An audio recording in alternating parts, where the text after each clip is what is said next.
Hi, this is Kristy Moore. I've been selling real estate for 12 years. Our team of highly trained professionals, along with our marketing plan, has sold over 700 homes all over the DC market. And this is how we do it. Hi, this is Kristy, and today I want to talk about how to explain the market to a buyer or seller. The first part of your buyer or seller presentation, after you build rapport and start talking to them about their life and their interests, is to get into the market data. And the reason why you want to start with market data is because you want to make sure that people are properly educated on what's going on in the market.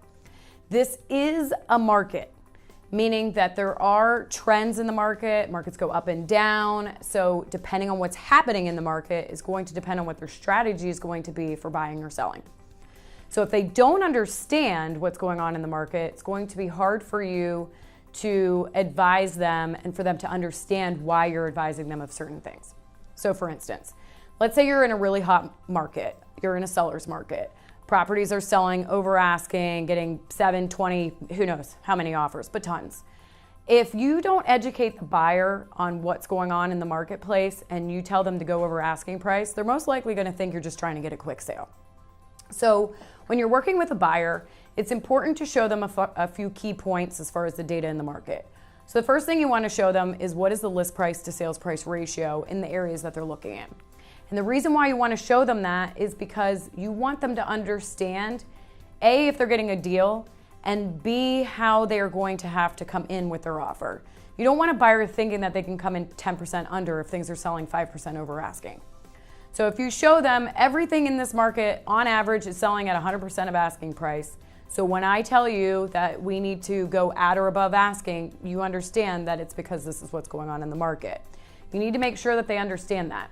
Because again, if they're in a competing offer situation and they start lowballing sellers and you're getting frustrated and they're getting frustrated, you're probably gonna lose them as a client.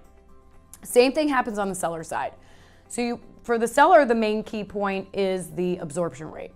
So an absorption rate is how many properties are actually selling in their area and how many are currently on the market. So how long does it take to absorb the inventory that's on the market? So for instance, if there's less than 3 months of inventory in the market, you're generally in a seller's market. You can actually price above where other properties have sold and still sell the property. Or you can price at market and expect to get multiple offers and go over asking. So again, this is really important to explain to a seller, because then you can explain how you market the property and what your strategy is for handling offers and why that's your strategy. We've gotten sellers up to $65,000 more than asking price just by properly having an offer strategy in place and having them understand why we're doing it and what is going on in the market. Same goes for if it's a buyer's market. If you're in a declining market or a neutral market and it's turning into a buyer's market, meaning there's lots of houses coming on the market, not a lot selling, it's important to educate them that the market is changing. We now have to be more competitive with our pricing. And you want to make sure they understand why. Because Mr. or Mrs. Seller, there's more houses coming on the market right now than what's selling every month. So that means that in order for us to absorb what's currently on the market, it's going to take 6 months. You said that you needed to be in Texas in 2. So let me show you how we can get that done. Because if they don't understand why you're pricing the property more competitively because the market is changing or has already changed, then again, they're just going to think that you're trying to get a quick sale. The more you educate people on what is happening in the market, both from a trend standpoint and a data standpoint, the more they're going to trust you and the more you're going to be able to properly advise them on the strategy that they need to instill in order to get the best results in their buying and selling experience. So thank you for watching my video. If you have any other questions, please feel free to call, text, or email me.